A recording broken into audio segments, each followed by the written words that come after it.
about to begin. Good day and welcome to the UFC 193 conference call. Today's call is being recorded.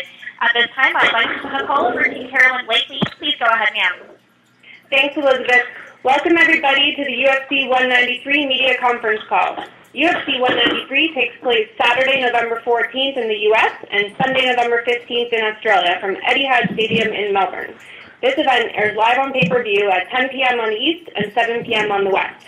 On today's call, please welcome the main and co-main event stars, UFC Bantamweight Champion Ronda Rousey, Challenger Holly Holm, UFC Strawweight Champion Joanna Jędrzejczyk, and contender Valerie Letourneau. With that, we'll go ahead and open up the line for questions. Thank you. And ladies and gentlemen, if you would like to ask a question, please press star 1 on your touch-tone telephone. And if you are using a speakerphone, please make sure your mute function is turned off to allow your signal to reach our equipment. Once again, that is star 1 for questions. We'll pause for just a moment.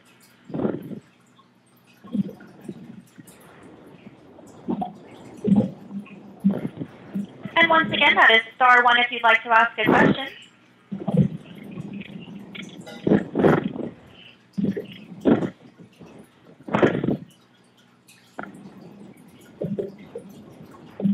And once again, ladies and gentlemen, that is star 1 for questions. Our first question comes from Mark Raimondi with MMAWeekly.com. Please go ahead. Hey guys, how's everyone doing? Hi, we good. First question, great. First question is for Holly. Ronda said the other day at her media day in LA that she didn't think that you'd be comfortable with the spotlight that comes with being champion, and she feels like that maybe you'd enjoy your life better if you were not champion, that you didn't have that spotlight. Do you have any response to that? Is there any truth to that, do you think? Well, my preference is to just train and fight. I mean, I think the only way that you get to this point in a career is by being passionate about what you do. So yeah, my number one thing is being passionate about training, but I'm willing to, take whatever comes with it. So I'll be, just kind of take it as it goes. Also for Holly, Ronda has spoken a little bit about boxing lately. She was on Ring Magazine this month. When you see her fight and you see her stand-up ability, do you think that she'd be able to succeed in boxing as well as MMA? Do you think she'd be a good boxer? I feel like she has good work ethic, and I feel like she has, the will to want to, do well and succeed with it. So I feel like if she ever was to do boxing, she'd put the correct time and work into it. It's a whole different world and a whole different game, just as MMA is to boxing, just as, even, judo is different than MMA. There's a lot going on that's not the same in every sport. So I think that if she ever wanted to go that route, I know that she has will and drive to want to push herself. So if she ever wanted to do that, I wish her the best of it. Thanks, Al. I wanted to go to Valerie now. You're fighting for title, and you have to hit 115 pounds to make the title fight, which you haven't done before. I know you've made 116. Are you confident that you'll get down to that 115 for title fight? There's no doubt I'm going to do it. I know it's not going to be easy, but there's no doubt I'm going to do it. Of course, I'm not going to miss my chance for the title for 1 more pound to lose. But my weight cut is going to be better than the 2 first one, and I think we just improve fight after fight, so I should make it easier. Great. And one for Ronda. Ronda, I know you're trying to focus and only speak about stuff that's happening inside the octagon, training and all that. But recently, Travis Brown kind of announced that you guys were in a relationship. Were you okay with him announcing that? Was that also were you cool with that?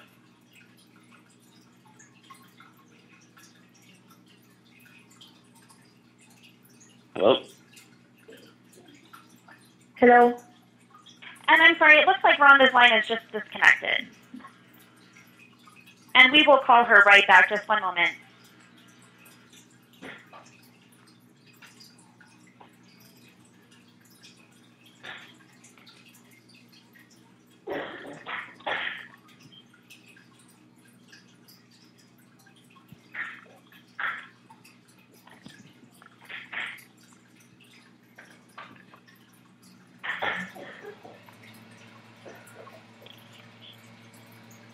And we will take the next question from Rick Mace with Washington Post. Yeah, is Ronda back on the line? We are trying to get Ronda back now. Okay, you might want to go to another questioner then. Thank you, and we'll go next to Jamie Patteram with News Corp Australia. I also have questions for Ronda, so I'll just wait till she's back on the line. Thanks. Okay, thank you.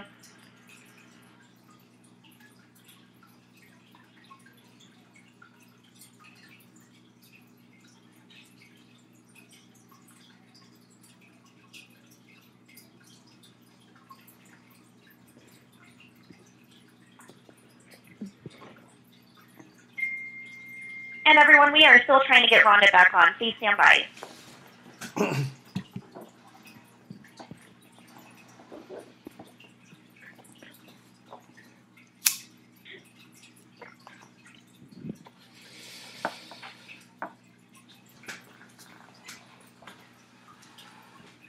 And ladies and gentlemen, if you only have a question for Ronda, you can press *2 to remove yourself from the queue. If you do have questions for any of the other ladies, please stay in queue. Again, that's *2 to remove yourself from queue and *1 for questions.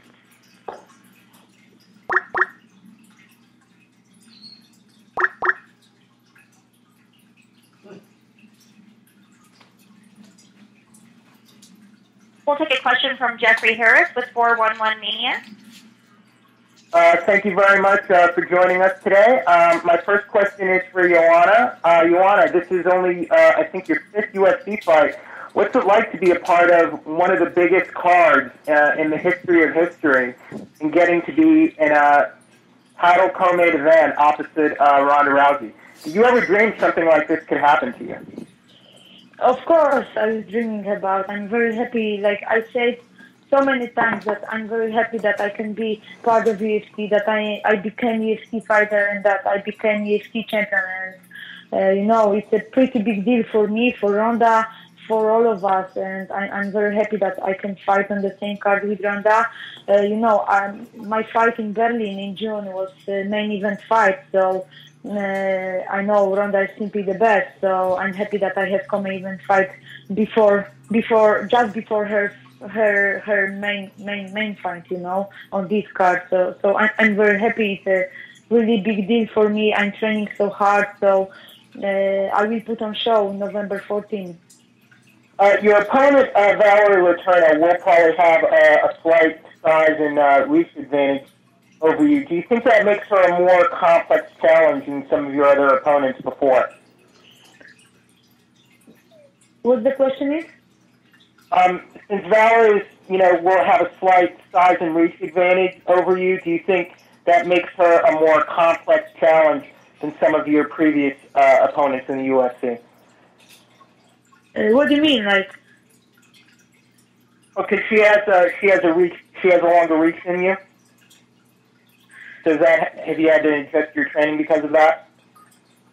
No, I'm training the same, She deserves it to fight for this title, And I'm happy that I'm gonna face Valerie, but I'm doing my thing. And for Valerie, what's it like for you to get to be a part of this title fight on such a huge card, which is likely going to draw probably one of the biggest crowds we've ever seen in the sport? Oh, everything about that fight is so exciting for me. It's many dreams come true, fighting on the same card as Ronda, fighting in Australia, fighting for the title, fighting Joanna. Everything is such a big motivation for me. I just feel awesome. I'm just so happy to have the chance to go through this, and it's the best moment of my life. And for Holly Holm, another big part of the sport, besides, the physical and training aspect, is also the mental aspect. When you're a part of such a huge fight like this, do you have to go through any type of mental training or preparation with your coaches to get ready for a fight like this? Absolutely. I think the mental part of the game is the biggest. But, I'm almost, when I first hear about a fight, I almost have more nerves then than I do the closer to a fight. Because the closer to a fight, the more work I put in, the more confident I feel. So there's a whole process. It's not just physically getting ready for a fight, but it's mentally getting ready for a fight. The closer you get, the more confident you feel, the better with your game plan. Everything just kind of comes together. So there's a lot of mental going into a fight, in every fight. And obviously this is on a really big scale, but I want to win every fight I have, not just this one. I want to win all of them. And with that comes everything. Yeah, it's mentally challenging. It's physically challenging. So yeah, it's all a full package. Now, for Joanna Champion, again, what did you make of Valerie's performances in the UFC so far, and what do you think of her run up to this title challenge against you?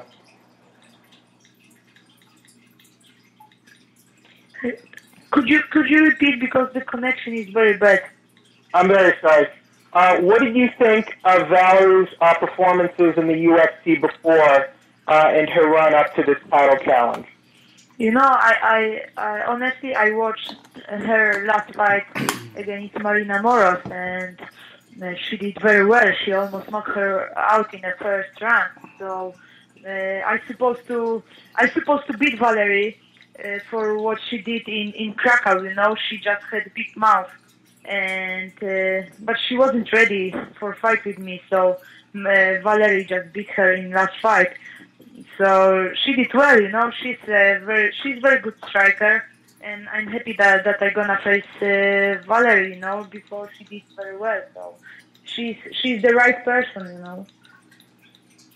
And Valerie, your response to Joanna saying you're not ready for her?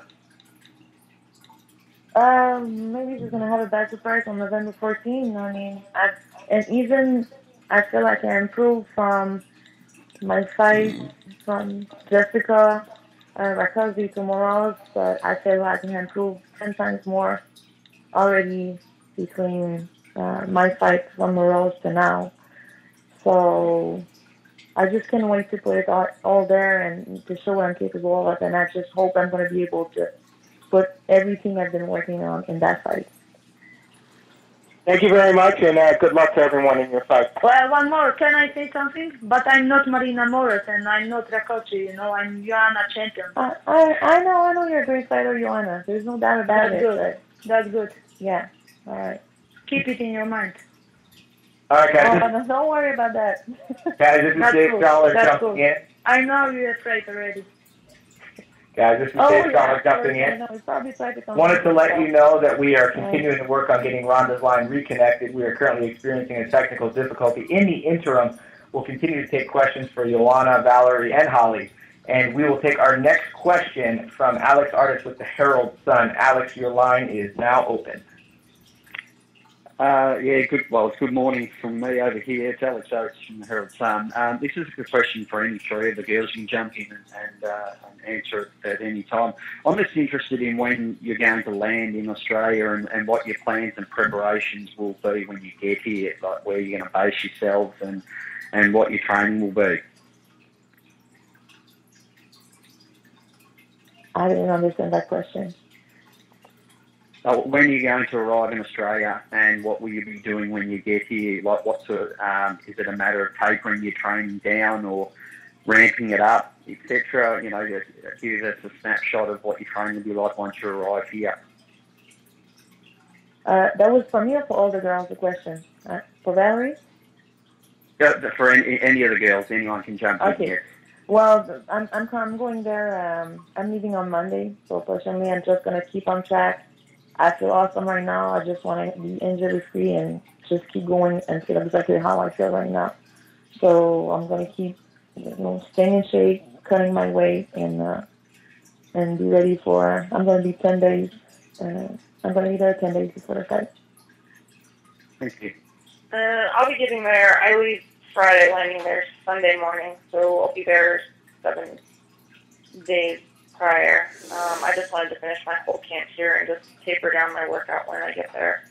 So I'll be there Sunday, 1 week prior. Yeah, I want to finish my camp in Poland. I still gonna have 2 sparring sessions. So I'm gonna leave on Friday, next Friday. So yeah, then we just get more speed, more fresh, and just get ready. Thank you very much, Phil. I appreciate it. And good, all the best. Thank you. Thank you. Our next question comes from Stephen Morocco with USA Today. Hey, question for Holly. Wondering what you thought of that UFC 193 promo with you as a kid, and wondering, how they did. Did they nail it?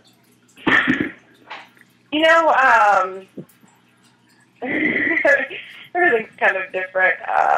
I have to say that there's people that are just, oh my gosh, that's the best promo ever. People that have been around film for a long time and they just really love it. For me, it's just stuff like that to me is only awesome if it's a victory. I mean, I'm just focusing on the fight and a lot of that stuff. I mean, I'll look back on it later and enjoy it, I guess. But right now, I'm just more eyes on the prize. I do the best I can to try and stay out of dealing with a lot of social media and a lot of things like that.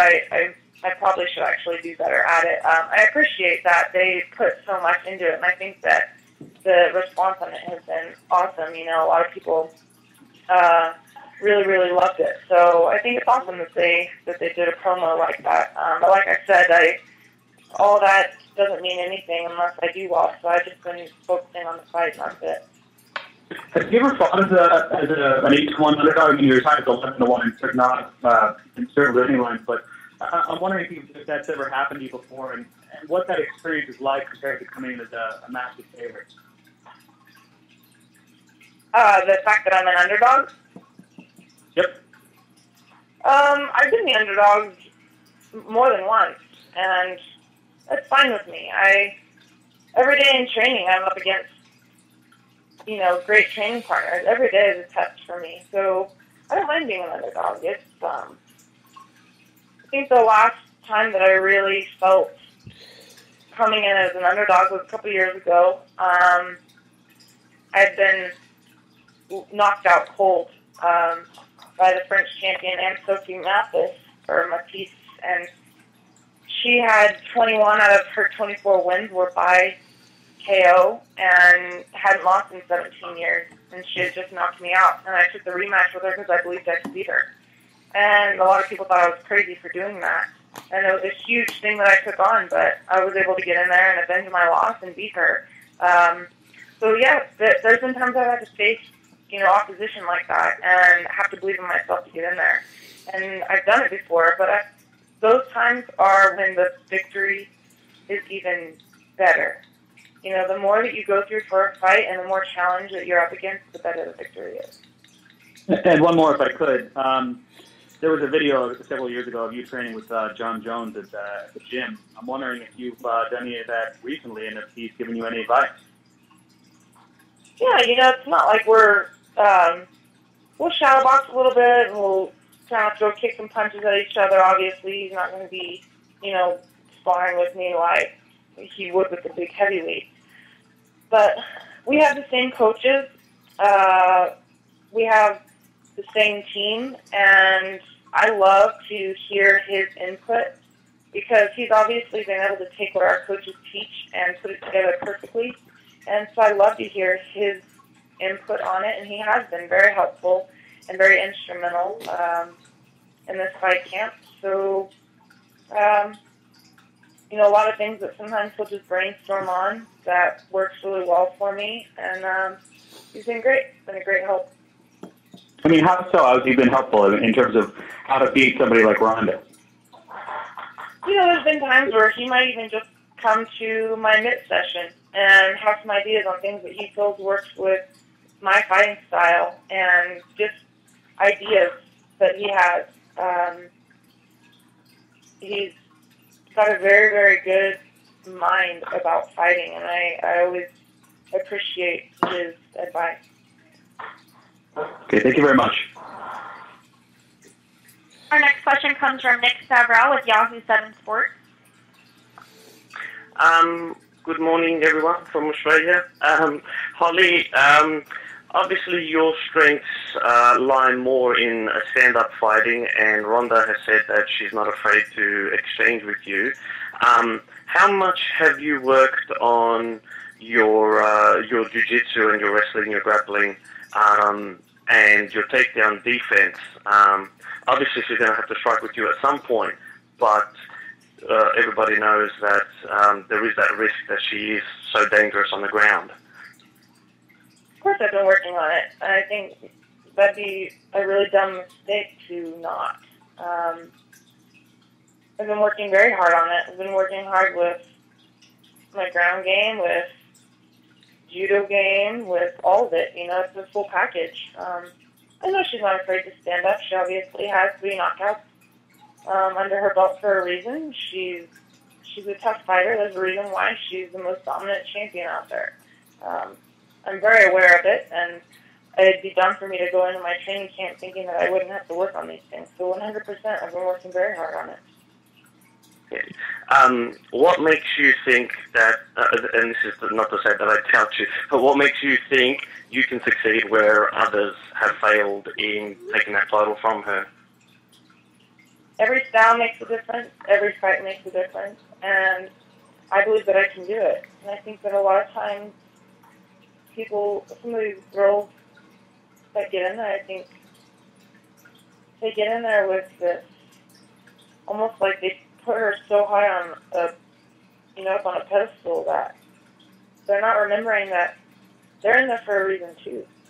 And I'm in there for a reason. There's a reason why I have this fight is because I have the capability and ability to win. I believe in myself, and I train hard to succeed at it. And every like I said, every fight is different, and every style is different. And she hasn't been beat yet, but that doesn't mean that it can't happen. Yeah, that's right. Yet being the prime word there. Just going on what you just said as well in terms of your belief for yourself, and this is a question I will open up to all the ladies. What would you say is the greatest piece of advice, if you can pick just one, in your MMA career that has kept you going and believing in yourself?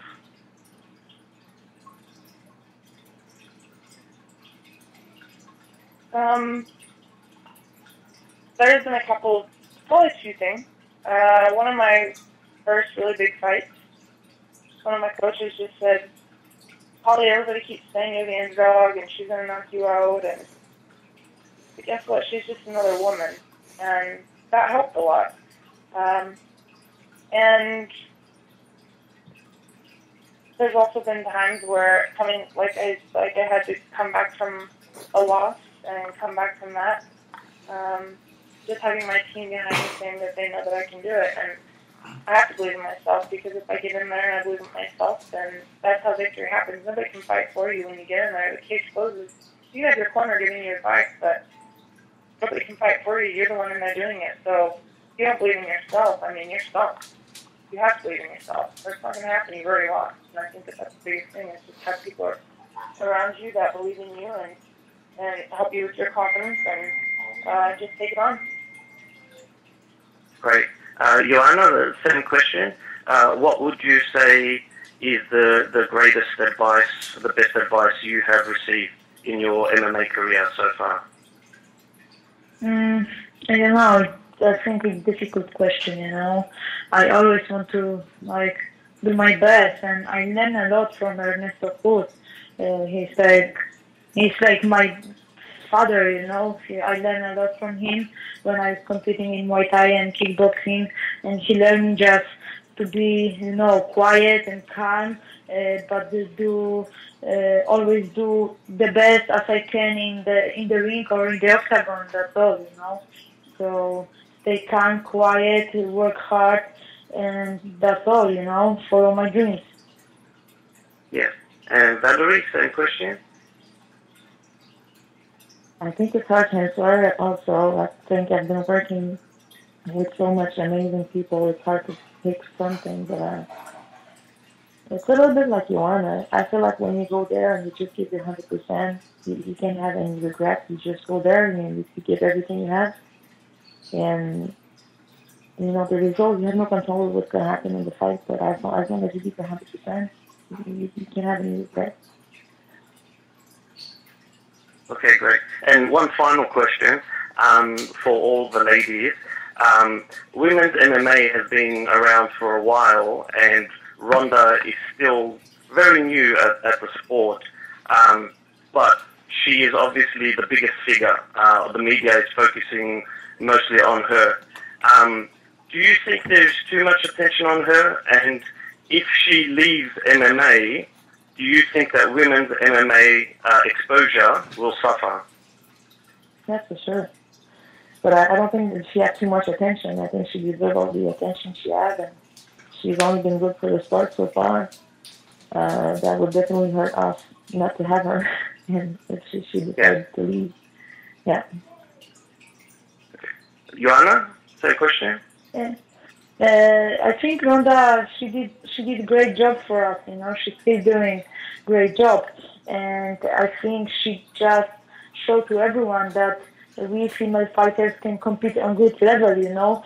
So she did some part, and even she gonna leave us, we still gonna get lots of attention because of her. Okay, and Holly? Yeah. She's definitely helped pave the way and make strides for women's MMA. I feel like there's a lot of champions out there. I don't think that women's MMA will ever die, but she's in the limelight for a reason. She's earned her spot. She's done a lot of hard work and helped open doors for everybody else. And I think that's giving a lot of drive to other women that want to get in there and make strides. So I think that it's also helped encourage a lot of other women fighters to be able to do more. She definitely deserves the limelight that she has. She worked hard for it. Yeah, that also goes for you, Andy and Valerie and Joanna as well. You guys are also paving the way, so good luck in your fight. And thank you. Thank you. Our next question will come from Spencer Kite with UFC.com. This is a question for all three ladies. We'll start with Joanna, then go to Holly, and then go to Val. It wasn't even 3 years ago that Ronda and Liz Carmouche fought at UFC 157, the first female fight in the UFC. Now we have you four ladies headlining a UFC pay-per-view in a major stadium. How important is this moment for female athletes overall, and what does it mean to you to be a part of this moment? It's great. It's going to be one of the best fights and moments for me in my fighting career, So I did almost 100 Muay Thai fights, but it's going to be the biggest fight in my life, you know what I mean? And I'm very happy. I'm very excited about. It's amazing, I'm happy that UFC trusting us in female fighters, and we're gonna really put on show in Australia. And I'm very happy, excited, and I wish in the future we're gonna have more shows, maybe just with ladies in UFC. Coming from where I come from, I've been there for a long time, looking at what's going on with the female mixed martial arts, and I think it's unbelievable how we moved in 2-3 years, and this is just something that I could have never imagined 5 years ago. Very exciting. I think it's awesome. It's part of history. This hasn't ever happened before. In Boston or in MMA, to have two women headlining the co-main and main event, so awesome. I mean, we get to be part of history. There's really no other way to explain it. It's an honor to be part of it. Perfect. Thank you all. Good luck. Thank you. Thank you. Our next question comes from Kamudi Nitani with Sony 6. Hi. Hi, Holly. My questions are for you. I'm calling from India. My first question is, when the fight was announced, there was a lot of talk around whether the shot for the title had come in a little too early for you. And then the fight got pushed ahead by a couple of months. So what's been the major change in your preparation heading into this particular camp? And have you had the chance to have a full camp? I have had a full camp. And when they moved the fight sooner, I was almost relieved. Doing a 4-month training camp is just too long. And if I would have known about the fight for 4 months, I wouldn't have gone 100% right away, but it still would have been on my mind. So I was fine with it. I know that it's a big challenge, and I know that it's soon, and I know that it's, I'm the underdog, all this stuff, but there's a big upset in sport for a reason, is that somebody else came in believing in themselves and they're going to do it. And that's my plan. If I sat and listened to all the negative things that people are saying, then no, it would take its toll on me. But I'm excited to have this opportunity, and I want to make the most of it. I don't want to think, oh my gosh, it's too soon, because then mentally I wouldn't even be ready for it. As soon as they called it, I just said, okay, let's do it. I want to be fully committed mentally, physically. I want to go in there and give it my all, 100%. Great. My second question for you is that what Ronda is known for is her strength and her ability to grab her opponent, in a clinch situation and toss him to the ground. Has there been an increased focus on the strength and conditioning aspect heading into this fight for you? And how do you plan on avoiding such a situation in your fight with her? For this fight, I spent more time doing active training, not necessarily strength and conditioning. I feel like my strength and conditioning is something that I've always had as my, one of my strengths in fighting. And for this fight, needing a lot more time, doing groundwork and judo work and all that kind of stuff. I would rather put my time into that rather than just hard strength and conditioning, because really, conditioning for a fight is just repping the same things you would do in a fight anyway. It creates muscle memory, and so I haven't done any more strength training for this fight, but I've definitely done more game planning things and more active training for this fight. And yes, we look at what she does well, and we want to pick those things apart, but we also want to capitalize on the things that I do well. So it's the offense-defense type thing all the time. I want to get better at the things I do great, and I want to get better at the things that is going to shut down her game plan. So, that's how it always is for me, offense and defense all the time to get in there. I don't want to be so focused on what she does that I don't do what I do best, but I want to be prepared for her. So we do both. We work on both. Great. Just the last, it's more like your response to this. In India, we've garnered a huge following for UFC, and there are a lot of people here who are really looking forward to your fight with Ronda. So do you have any special message for them here? I think it's awesome, and I appreciate it so much. I love to feel the support and the love from everywhere, and I think India is one of those places that I would always love to go. So I just want to show my love for everybody, and I'm going to put on a good show, and I'm glad that they'll all be watching and supporting, and thank you very much. Good luck, ladies, all of you. Thank you. And is Ronda back by any chance? No, this is Dave Schaller jumping in. Ronda's actually going to be unable to rejoin this call, so we are going to continue to move along here, and we're going to take... Go ahead. Sorry, I'm done with my questions. Sir. Okay, I hope you have a good day. We're going to take our last two questions from Damon Martin from Fox Sports and Dave Dybert from Post Media News. Let's first go to Damon Martin. Damon, your line is now open. Awesome. Thanks, guys, for taking time today.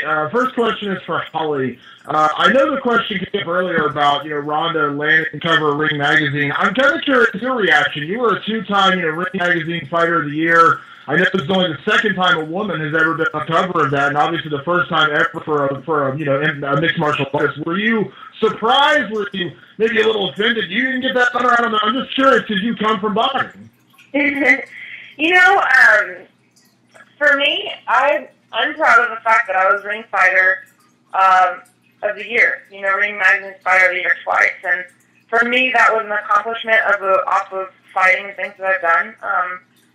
So I was proud of the awards that I got from that magazine. That's kind of like what they say the Bible of boxing. So I was proud of my awards to do that. But Ronda's obviously done well with fighting, and you know, for her to get a chance on it is fine with me. I have no jealousies towards anything like that. It's, you know, anybody's doing something great for the sport, great. It doesn't. I don't lose any sleep over it. One of the biggest things Ronda has said about, you know, this fight or just fights in general is that not everyone is built to be a champion. That lifestyle, the scrutiny, the media, everything that goes along with it.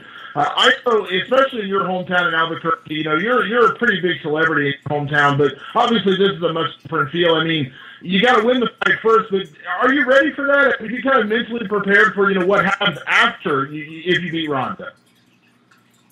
Yeah, you know, I mean, here, yes, locally, Albuquerque is a big enough town that you have a lot of followers, and a small enough town that everybody feels like they're your neighbor. So here is definitely, you know, everywhere I go, it's the constant talk about the fights, not just now, but it always has been.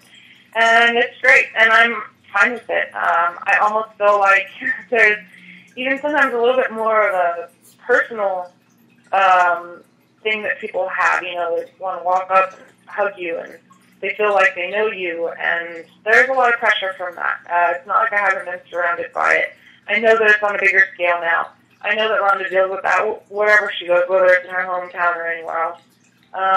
And some of my friends the other day, I was having lunch with, were actually laughing. They're like, "Oh, you're like the last person that wants all that attention, but it's coming." And like, they're like, "Oh, with victory, that's what happens, and that's what you're going for." So, you know, just it's fine. It's truth. You know what? If I feel like people are constantly on me, that's fine. That means I've gotten somewhere. I'll be able to deal with it. Trust me. Because I'll just keep reminding myself the reason why is because victory. You know. So I'm okay with it. And but I just focus on the fight. You know. That's just on the side. Yeah.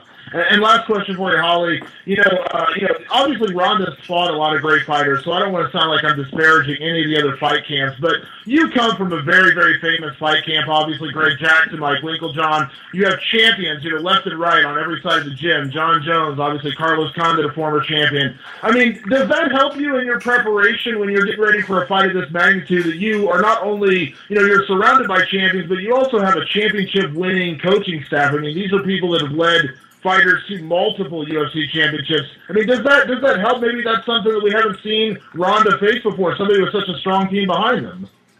Oh, absolutely. Having such great coaching and having such great teammates and having that, you know, sensing that sense of accomplishment and that champion mindset is huge. I love it. I'm blessed to have it. These guys are champions because they perform, but they have the help of the best coaching in the world, and so it all goes together. You can have all the best coaching in the world, but if you don't have a fighter that wants to get in there and make something of it, it's the missing link. And if you have a fighter that wants it but doesn't have the right guidance, then there's the missing link. But we have it all at the gym. The best coaches, the best training partners, and the best advice. And it has been a lot. Sometimes it's overwhelming because they're all actually, you know, they're watching sparring, and our gym's very busy. You know, we'll have between 20 and 60 people in there at one time, and you know, you have these champions watching over these sparring, and it's like, oh man, you know, like it's like a test all the time, you know. But I like it because it makes it real. It makes the fight real, and I like that they're watching. It makes me want to perform right, and I love having the coaches really over me because I want to do what they're teaching me. I want to perform. So it's awesome being part of it. Awesome. Thanks, Holly. Best of luck. Thank you. Our last question comes from Dave Bieber with Post Media News. Hi, everybody. Thank you for the time. I apologize if this has been asked. I had to jump on late, but I'm wondering if each of you could share maybe a memory of the smallest venue that you've competed in, the smallest crowd that you fought in front of, maybe the little shadiest venue, anything like that, just as a bit of a comparison to what you'll be experiencing next month. Maybe Val, I'll start with you, maybe, and then everyone else. You mean the smallest event or the biggest event? Smallest. The smallest, but yeah, either smallest crowd, smallest arena. It has to be my amateur side because I gotta say, I think I've been lucky so far. Most of my 4 of my fight was at the Bell Center, which is a pretty big place, and I mean I've been fighting on a pretty big show. Maybe one that I did in XMMA was in a school, so I believe not more than 3,000 people, but that's probably the smallest of our fight show. But as amateur, I was fighting sometimes just small rooms or school, gym and stuff like that. But yeah, as a pro, I fight on a pretty big show. Any particular memories that you can kind of look back on now? Maybe laugh a little bit about it. Just how silly it seems looking now. I mean, you mentioned fighting at a school. But, any particular... It's still like that. Sometimes you go for a fight as amateur, you warm up, you almost warm up in the closet. If you don't want to see your opponent, what you do while you warm up, you're gonna hide in a very small space. You have no place to move, but that's part of growing up in the sport. You start in a small place and you fight in a bigger place later. I think we all been through this. All right, Holly, Joanna? Yeah, 2 years ago, I fought in Warsaw in a shopping mall. It was a party place, The cage was so small. It was like, I don't know, 1/4 of UFC cage. And there were like maybe around 300 people. So it was like more business meeting than really show, But I had come-even fight. It was good fight with I forgot her name. It was some Spanish girl. But after that fight, I had fight with UFC former fighter Robbie Sexton, and then I got signed by UFC. So I had really good memories with this small show. But it was pretty funny, Like I said, it was more business meeting than big MMA show. Nice. All right, Holly? I've been training with Mike Winklejohn for a long time, and my first fight being I was 18, amateur, about a year after I turned, just after a year of fighting, I had an amateur fight. He threw a fight card at our gym, and it was in one room, maybe 100 people were there, in fold-out chairs that he rented from a company, and in the other room, every single fighter was in the same room warming up, so you're warming up next to your opponent. There's, a lot of memories with that. And probably my other most memory of a small crowd was Cripple Creek, Colorado. A lot of people have never even heard of it. It's just a little off I-25 from, Colorado Springs, and it's like a little mining or gambling town kind of up on a mountain, and it was a small show, but really fun. I mean, it was literally up in the mountains in this little casino that just is about as big as someone's house, really, but it's a casino, and it was a really fun little town. Is that one of those ones where you can hear everything going on in the crowd? You hear people talking in the third row or anything like that? Or? Yeah, I mean, it's echoing in there because it's just a room with linoleum on the ground, and, it's kind of one of the, high ceilings, but, not a ton of people in there. And I remember needing a mouthpiece because I forgot mine, and so I had to drive into town, and my car broke down because I was driving an old Taurus, and had to hitchhike back up to the venue to get there in time for my fight. And I didn't even have my mouthpiece molded in my mouth. It's just one of those times that I won the fight in the first round, and it wound up being a great night, but a very memorable one. And ladies and gentlemen, that is all the time we have today for questions. Carolyn, I'll turn the call back over to you. Thanks very much. We'd like to thank everybody for joining us for today's call. UFC 193 Fight Week activities will begin on Thursday, November 12th with open workouts at Federation Square, followed by Ultimate Media Day on Friday, November 13th at Etihad Stadium. And everybody have a great rest of your day, and we'll see you down under in Melbourne in a couple of weeks. Thank you. Yeah. Bye-bye. Thank you. Ladies and gentlemen, that does conclude today's conference, and we thank you for your participation. Thank you, Carol.